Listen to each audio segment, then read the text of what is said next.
Russia, Marcus Island, the Northern Marianas, Guam, Wake Island, and Taiwan. The Pacific Tsunami Warning Center has issued a tsunami warning, not just for Japan, where a tsunami has already struck, and you can see some of the damages so far in Miyagi Prefecture, northern Japan, in the Sendai area, but also for Russia, Marcus Island, the Northern Marianas, Guam, Wake Island, and Taiwan. For those of you who have just tuned in and living anywhere close to the coastal areas of Russia, Marcus Island, Northern Marianas, Guam, Wake Island, and Taiwan, please do not go near the waters. Move to higher ground as soon as possible.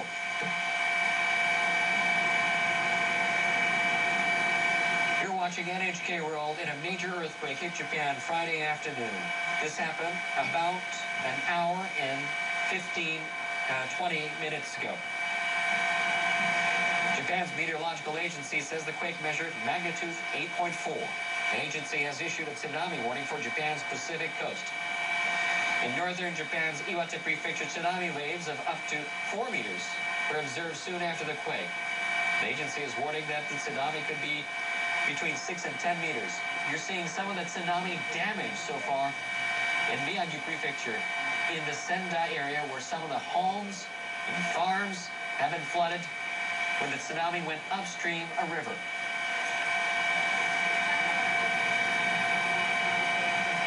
According to the Transport Ministry, Haneda International Airport has reopened 2 of its 4 runways. Haneda International Airport has reopened 2 of its 4 runways. The airport had earlier closed all runways. Haneda International Airport has reopened 2 of its 4 runways. The Japan Road Traffic Information Center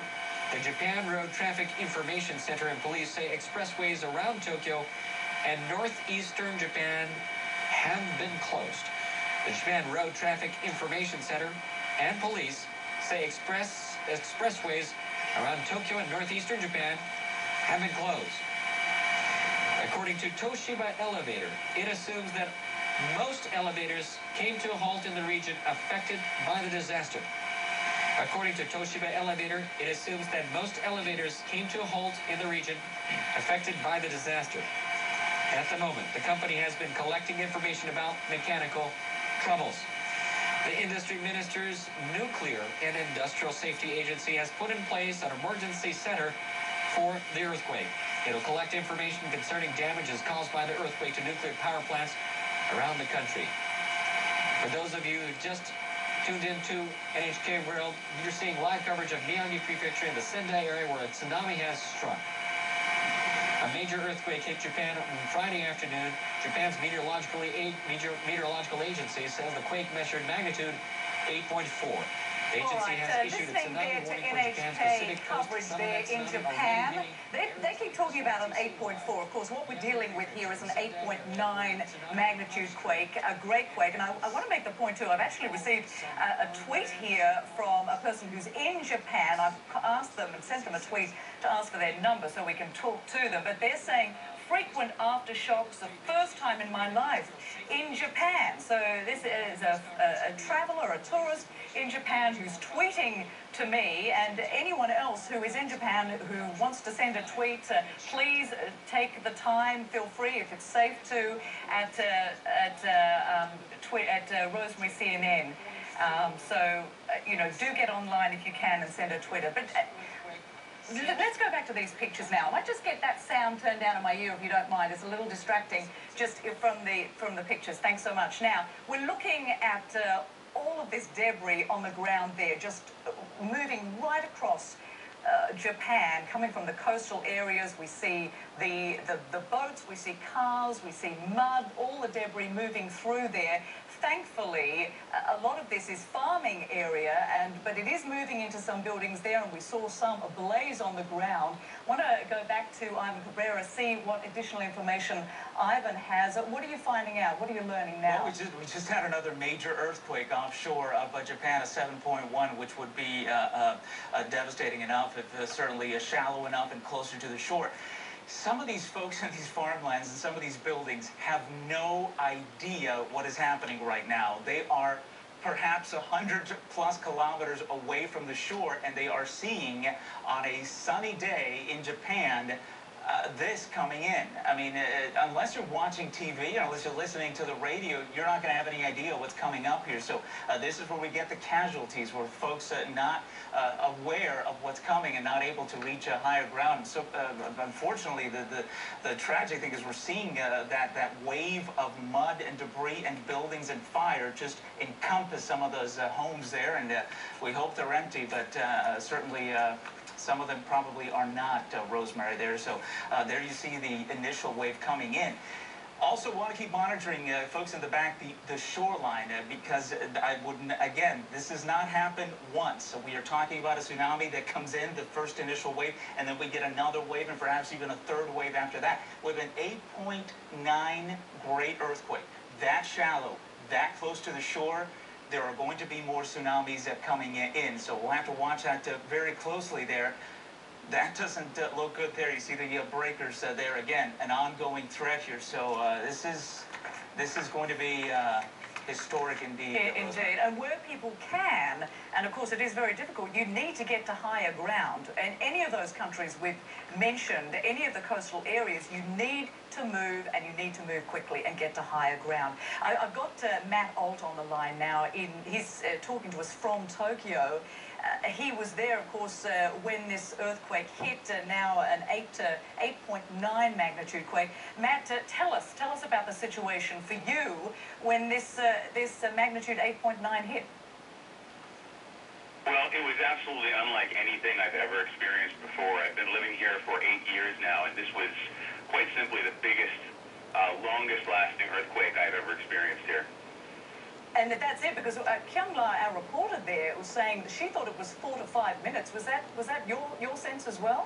Oh, yes. The ground was rolling for an extended period of time. I wasn't exactly sure what to do or where to go. I'd never been prepared for anything like this. My wife and I stood outside and basically held on to the outside of our house. You couldn't even stand up. I mean, literally at the peak of these waves that were washing over the ground, you literally could not stay on your feet. You had to kind of crouch down in a ball or put your back against something so you didn't fall. And that's exactly what we did for the length of the duration of it, which I would say was about probably a minute to 2 minutes. It felt like a lot longer than that, let me tell you. And indeed, and are you saying that you live there, or that you're actually traveling there? I actually live here. I've lived here for the last 8 years, and I live on the west side of the city in a little section of Tokyo called Kichijoji. And yes, there are earthquakes from time to time, but we have never, ever felt anything on the magnitude, the literal magnitude of what we experienced today. And that's exactly the story we hear. Now, Matt, as we are talking, we are looking at this extraordinary wave, another tsunami wave, moving toward the Japanese coast. And where are you located? Are you away from any threat of tsunami coming ashore? Yes, we're very fortunate to be located quite far inland. Of course, there's some rivers and streams around here, but those aren't being affected by the tsunami. We're kind of, I would say, a good 10 to 15 miles away from the coastline, so we don't have to really worry about that where we are. But with the footage that we're seeing, the video that we're seeing on the television screens is just, it's absolutely, it's heart-wrenching, actually, because you know that probably a lot of those people did not have a chance to evacuate before the wave hit, even though they were telling people you need to get away, you need to get away from the shorelines, you need to get away from the water. Just watching this wave hit and cars and buildings and houses being swept away in it, I think we're going to see a significant number of casualties, especially up in the northern part of the country where the quake was epicentered. And as you mentioned, you've been there for a number of years. I do have to apologize, because someone was actually talking in my ear when you mentioned the number of years that you've been there. How long did you say you'd been there? I've been here for 8 years. My wife is Japanese, and she's lived here most of her life. And I can tell you, this was something neither of us were. We were completely unprepared for this. It was a beautiful spring day. It was sunny outside. I had just come home from a little errand to the grocery store, and all of a sudden, bam! It just hit, and you could tell this was different instantly from other little tremors that we've had before. I mean, it just picked up in intensity. It ramped up. The gentle shaking, and things started coming off the shelves, things started falling off our desks, and you could hear this strange, eerie creaking sound of all of the buildings all around us as they were kind of shaken by this, by the tremor of the ground. And it was something I hope I never have to hear again, but unfortunately we keep getting aftershocks.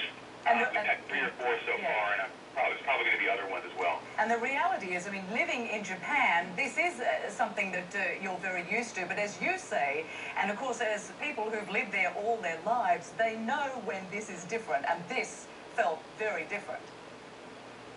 It absolutely did. I think this is going to be a tremor to remember, so to speak, and I think people are going to be talking about this for a long time to come, because really, Tokyo hasn't seen anything like this in decades. More than half a century. Indeed, and Matt, you mentioned your wife is Japanese, so for her, presumably, when this quake hit, she was no doubt a little calmer, perhaps, than you were, because she would be used to this situation. What did she say to you? Absolutely. Well, what the first thing she said was to open up all of the doors and the windows, just in case. Japanese people have been trained for this sort of contingency ever since they were children, because it's just